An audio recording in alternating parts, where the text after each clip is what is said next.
Na baryo, may mag-asawang matagal nang nagsasama. Ang babae, si Aling Rosa, ay kilala bilang isang mapagmahal at mabait na ina.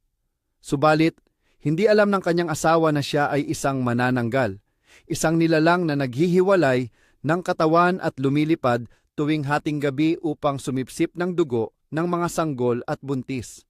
Matagal nang napapansin ni Mang Pedro ang kanyang asawa na tuwing gabi ay nawawala si Aling Rosa. Napansin din niya ang pagkapagod nito tuwing umaga. Isang gabi, nagkunwari siyang natutulog, ngunit lihim siyang nagmatiyag.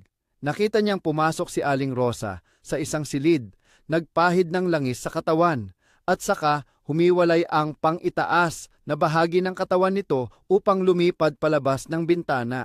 Sa matinding galit at takot, nagdesisyon si Mang Pedro na wakasan ang kasamaan ng kanyang asawa.